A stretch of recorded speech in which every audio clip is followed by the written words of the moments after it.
Hey everyone, this is Scott from the Scott to Go podcast. Welcome to another edition of ReWatching Chilling Adventures of Sabrina Part 1. Today I'm talking about Chapter 2, The Dark Baptism. In this episode we see a legendary guest visits a Spellman mortuary, Ambrose explores a grim revelation, and Sabrina stuns the Coven with a shocking announcement. So yeah, I just finished rewatching this episode, and I'm just going to be sharing my general thoughts in this video. This episode was very fun because it's Sabrina's birthday, it's Halloween, and it's her dark baptism. A whole lot is going on in this girl's life, and none of it goes as quite as she would like. We start off this episode with her questioning, or sitting down with the high priest and, him answering her questions, but he is a salesman because he has an answer for all of her questions that isn't quite a lie, because he never really lies, but he does give a lot of half-truths and kind of iffies and somewhats, and he's selling hard. But I really enjoyed that about his character because it feels makes sense that this, the guy who's, the devil's representative would be a little bit like, yeah, I need some more witches in my witch army. So I really enjoyed that we get that scene at the beginning of this episode, and then we go through this episode with, her trying to decide what she wants to do, and in the end kind of deciding to do her own thing, which I really enjoy. It's far more interesting than her choosing one or the other. It's like that's just any old story. So it's what makes her a little bit more special.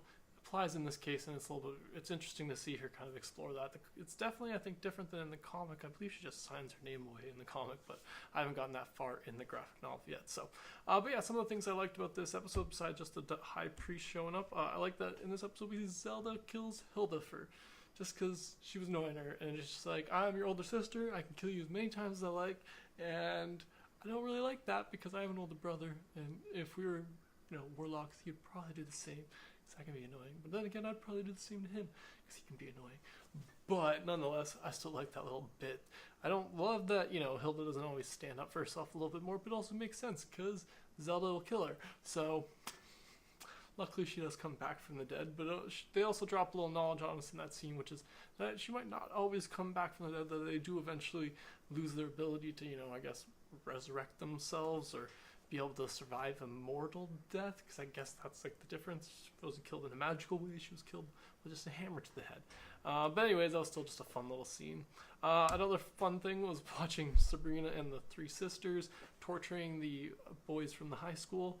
That was both slightly inappropriate, because I'm like, these are high school girls, we shouldn't be watching this kind of thing. But it was also just very entertaining, because then we see a bunch of boys making out, and it's like, those guys, they got what they deserved. So that was just a fun little scene. And it was cool to see Sabrina starting to bond with the sisters, who I really enjoy, especially throughout this season. So that was fun to see that they don't really have much of the rivalry kind of goes away pretty quickly between them. Like in the first episode, it seems like that's going to be a recurring thing, but as it goes on, even in this one, they're like, the sisters say, oh, maybe you are, a little bit more suited for the academy than we thought. So I like that they're, getting along on the darker side a little bit. Another thing I enjoy is Ambrose, as always. I love him. He's great. I love how honest he is just around Harvey. Anytime Harvey showed up a couple times, and Ambrose just straight up will not lie to the guy, and Sabrina just has to keep cover and be like, he's just making a joke, but he's not. He'll get sent to another realm. The blue flames are going to come after you, Sabrina. And he doesn't have mind saying that in front of Harvey. And I just really enjoy that little bit, because it's just a little fun. It just shows Ambrose's kind of carefree nature. He's just like, yeah, screw this. And that also kind of applies at the end when he throws a big old bluff against the whole Covenant just to protect Sabrina, which, I appreciate. We all appreciate that. But I really just love that it's a bluff in the end. He's like, I should probably go put that protection spell up now then, actually. That's just a great scene.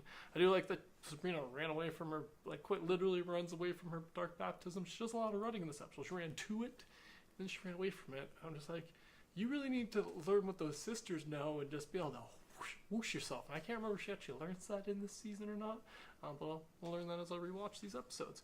And then the last thing we get is her speaking to the Dark Lord, who's kind of speaking to her through her principal, which is very disturbing, the blood coming out of their eyes, but speaking to the Dark Lord would be disturbing any which way he showed up, even if it was a puppy. Talking puppies are kind of sounds terrifying. The devil and the puppy.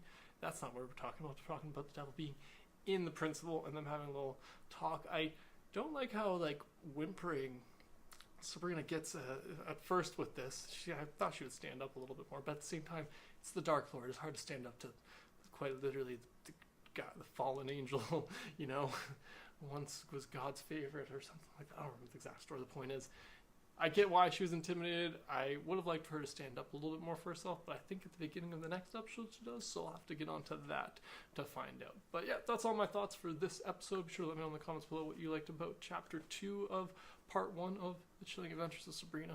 Thanks again for joining me today. Subscribe to the channel if you haven't already, and have a good one.